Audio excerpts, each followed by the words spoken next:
It's Friday, and to celebrate, I'm going to sit here and do this while Jess does the rest of the introduction for this top 5 news stories video. I mean, there's really not much intro left. I mean, you're Dan, I'm Jess, and oh well.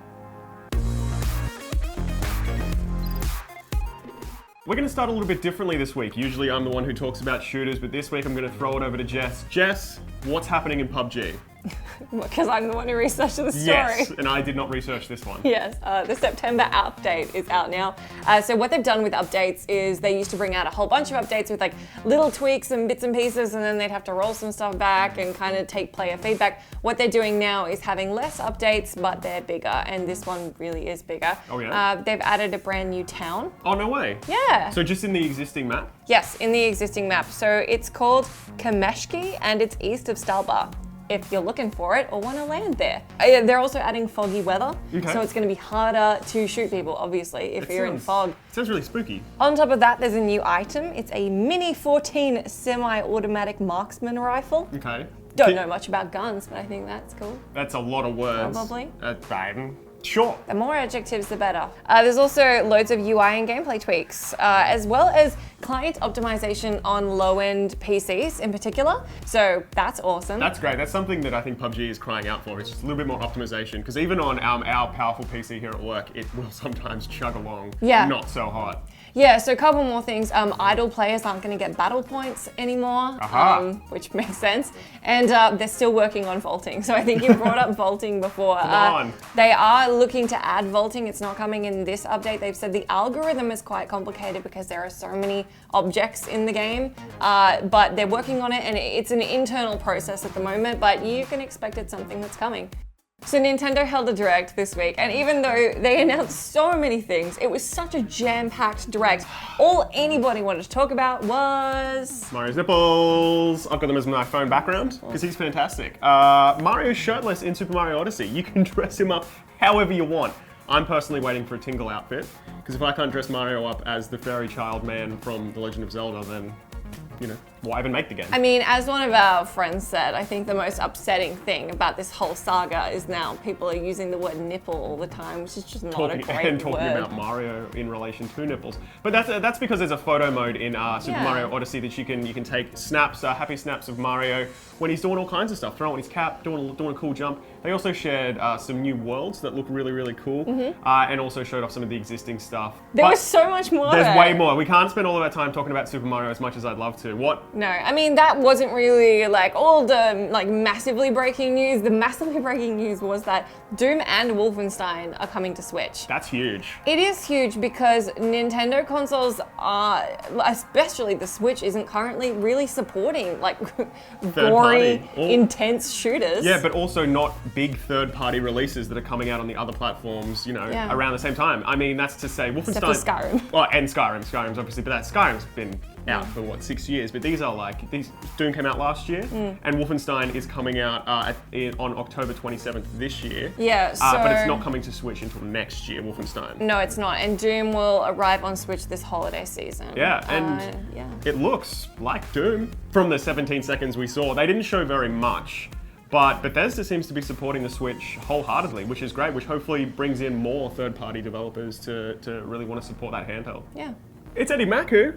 Hey Dan. Hey mate, you're here to talk to us about Lawbreakers. You sat down this week and had a chat to Cliff Bleszinski. Yeah, so Lawbreakers came out in August. You know, it's the next game from the creator of Gears of War, so you know, a lot of hype, a lot of buzz around it.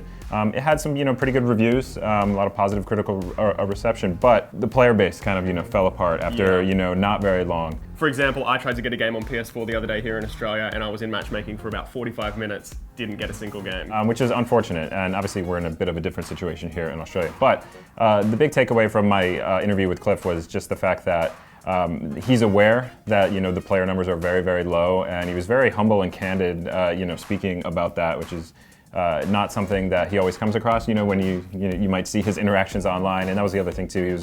he was referencing how he needs to be more, well, his quote was, "I need to be less of a dick."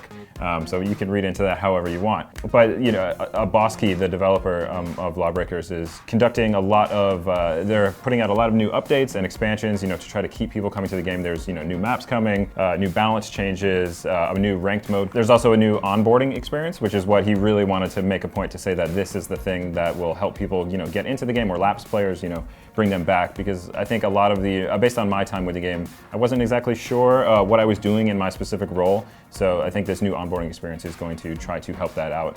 You know, and it remains to be seen. I mean, games can be slow burners. He pointed out that, you know, Warframe, the game from Digital Extremes, launched with, you know, low player figures, but then it scaled up over time as the developer stayed committed to it. So he's obviously hoping that will happen with Lawbreakers. Remains to be seen if it will. But if you want to read our full interview, it's on GameSpot right now, and we'll have the more coming up next week.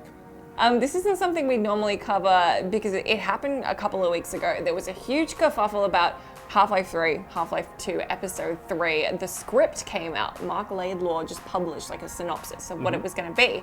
And everyone was like, is this real? What's happening? It was real. Basically what happened is Laidlaw was working on the script way back when, and then the NDA expired. So he was like, well, they never decided to use it. He did change the names, and he called it Epistle 3. And from that, someone made a game jam. Yeah, it's really cool. So someone's actually made a mod from the script. It's probably the first mod we're going to see. Obviously, Half-Life mods are huge, so it's only a matter of time before someone decided to turn that script synopsis into a mod. But it's only in alpha stages now. It's probably something that they'll keep working on, and if not, I'm sure someone else will pick it up. But you're looking at it right now, and it looks kind of cool. I mean, you have to remember this was created in a game jam, so it's limited time. Massively limited, but I think it's an awesome thing that people are deciding to do. Definitely. I mean, there was a lot of disappointment when this whole thing came out, because it was like, oh wow, they let the NDA lapse. It's been that long. We're probably never going to see this game, and I think a lot of people felt super crushed who were really attached to Half-Life, and you know, this massive gamer dream that game's going to come out. Now it feels like it probably won't. What do you think, Dan? Do you think we're ever going to see it? Half-Life 3? No. Yeah. No. If we do, it's going to come completely out of left field. I still stand by that my favorite way for Valve to announce that Half-Life 3 is out is for it to just suddenly be on Steam. Would be amazing. But I honestly, the longer it is, the less likely it seems like it's going to happen. Yeah. But I think this is a cool, interesting thing that we're going to see. And it's also, this mod is being developed by Blendo Games, which are the guys who made Quadrilateral Cowboy last year. I mean, I'm interested to check this one out. Let us know if you're interested as well. Yeah. And if you ever think Half-Life 3 is going to come out, I mean, I hope so, but I just don't think it's likely. Let us know what you think. This week was a good week to be an old school Nintendo fan, and a bad week to be a scalper who's got, what, like 30 SNES Classic Editions just clogging up their house ready to sell on eBay because they're extending the supply. The availability is now going to run through 2018, so suck on that, scalpers. All those pre-orders that you've got that you're trying to scalp are now worthless because everyone's going to be able to get one, it seems. Nintendo said that they, after the NES Classic came out and was very hard to fill demand,